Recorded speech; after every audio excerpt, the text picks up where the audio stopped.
Hi, in this tutorial I'm going to show you how to overdye wool yarn. I have here some lace weight merino wool. It is Scasell brand and I have about 1,400 yards here. I'm going to try to kind of dye it a blue shade. I'm not so crazy about this yellow. I experimented a little bit earlier and this is the same yarn that I overdyed blue, so I'm going to try to recreate that with this big pile here. What you're going to need, aside from the yarn, is some food coloring, a pair of gloves to keep the dye off your hand, something to stir your yarn with. You need just plain distilled white vinegar. I have a bowl to soak the yarn in, and then I have a pot to cook it on the stove. So the first step is to take your wool and you're going to soak it. This gets rid of any pockets of air, so it will help the dye adhere better. And I'm going to actually soak this overnight. It's a pretty big skein of yarn, so I want to make sure it gets completely saturated with water. And I'm just going to push it down. And I will check back with you in the morning.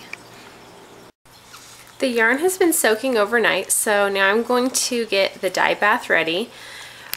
I have some water here on a pot that I'm going to heat up shortly, and you're going to want to add vinegar, about 1 tablespoon per cup of water.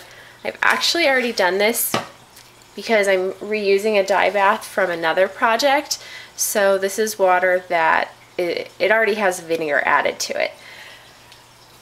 And now I'm going to add some dye. This is some dye that's actually left over from that same dye bath. And I'm going to add that first. That's not enough. And now I'm going to add some food coloring. So this is just plain blue food coloring. I don't really know how much I'll need, but I'm just going to go ahead and kind of guess.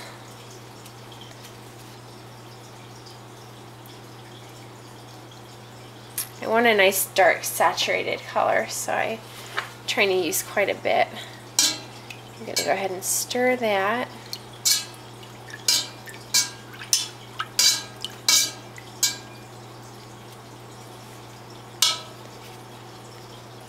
I got just a little bit more of the neon blue in. This color is the neon blue. The lid's not quite so dark.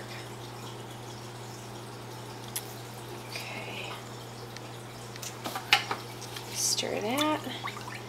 Now, turns out that my tripod ran away, so until I find that, it might be a little awkward. I'm going to lift the yarn very gently out of this container and put it into the dye. So, we'll kind of just go like this.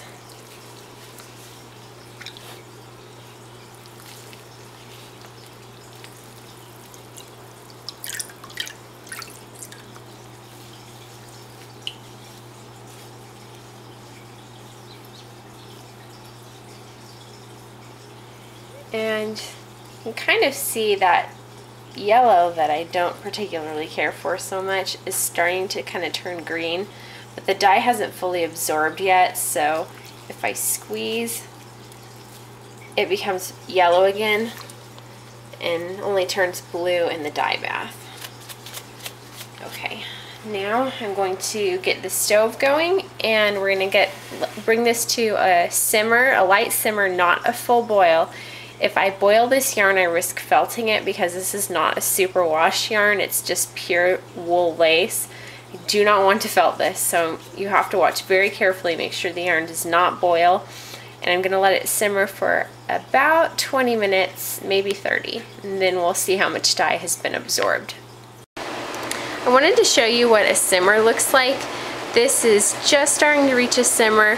If you look at the edges of the pot, you can see little bubbles appearing, and that's what you want to look for a simmer. Do not let this reach a full boil. It can felt your yarn.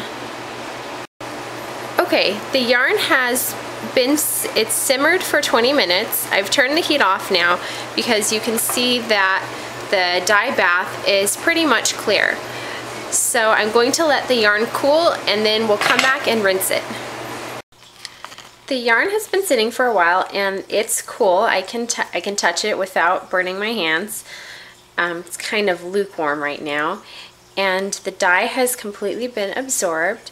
So I'm going to lift the yarn out of the dye bath and put it in this large colander and we're going to rinse it. Now I'm going to rinse the yarn.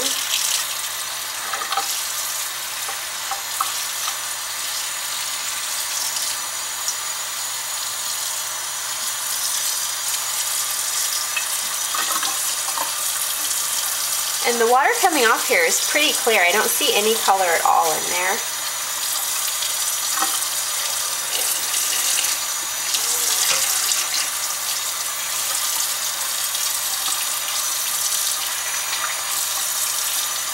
Once the yarn is well rinsed, we're going to hang it up to dry.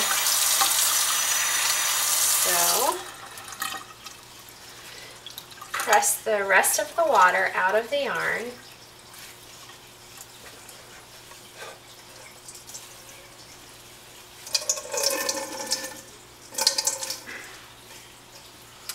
And we're going to find the center. I think this is it. Yeah, here's the center.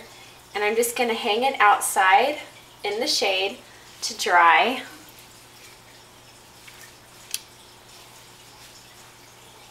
And that is how you overdye yarn when you don't like the color. I finished drying my yarn and I wound my skein into this cake. I thought you might like to see the different colors. I don't think the camera will focus that close. These are the different colors that I got, and I think it turned out pretty cool. There you go.